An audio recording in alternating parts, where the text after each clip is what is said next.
Buckle up for a long one. When I first put on this hat, every time it was bought as a prop, it was always a joke, and some of my funniest videos were made with this hat. The first time I put it on for real was when I was attacked in my cryptocurrency. And you look at the things I do: cryptocurrency, software engineer, and I do music, of course, and video.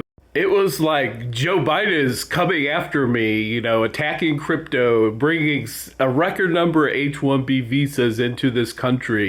And it started out that I was kind of like a single issue voter, a Republican voter, that, the only thing I care about is crypto and, these H-1Bs. And I used to think that progressives and Democrats were like so much smarter and informed than Republicans.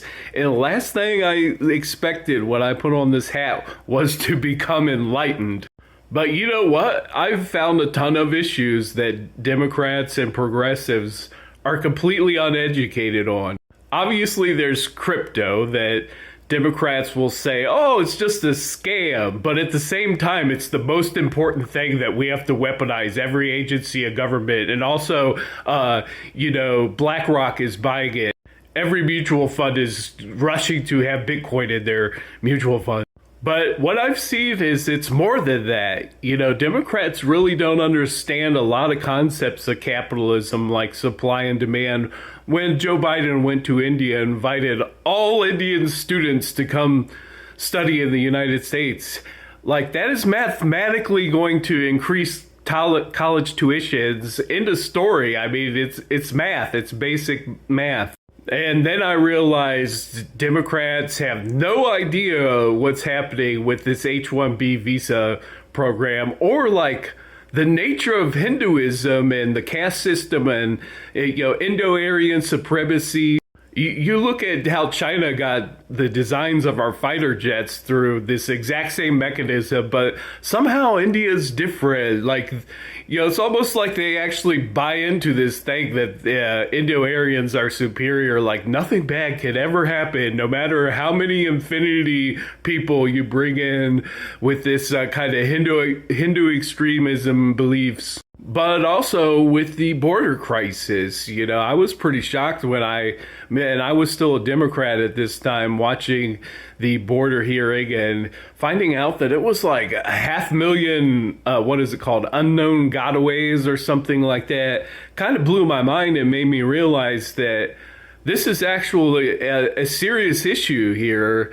And Democrats just made me believe, oh, Republicans, anything they say is just stupid. And this is another topic where they seem to be severely undereducated on the kind of history of how China's been ramping up its investments all over the world, but most concerning in our own backyard, they've been supplying the ingredients to this fentanyl. And like I said, I wouldn't be in the least bit surprised if we find out, oh, it turns out like China was telling everybody in Venezuela that the borders open up in the United States. And it's almost like they're telling us, if you don't support the full invasion of the United States by every country, then you are racist.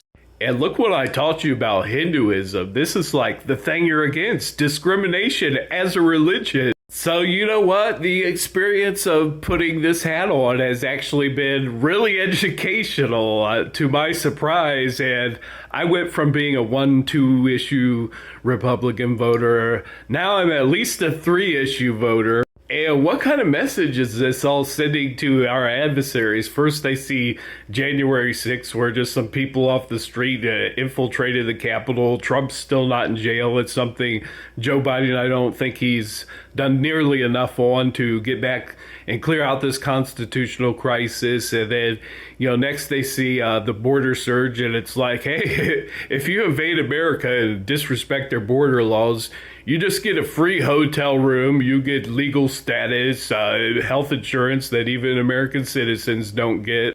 So I believe this cleared up some blind spots for me already, and what I'm realizing is that if you're a Democrat, you got some severe blind spots, and if you're a hardcore ultra MAGA, you also have some severe blind spots. And relating to the Mexico border crisis, I think the most enlightening kind of thing you can kind of research and look up, and you can even find this stuff on YouTube if you don't like to read books and you like to watch educational videos about the history of these coups in Latin America and even going back to the conquistadors and stuff. And it's like what Trump did was straight up out of these coup handbooks, and we don't like to talk about it, but he had a kind of a warm-up coup in Venezuela and actually applied the lessons he learned from that to attack the United States. So the lesson I've learned is we all have our blind spots.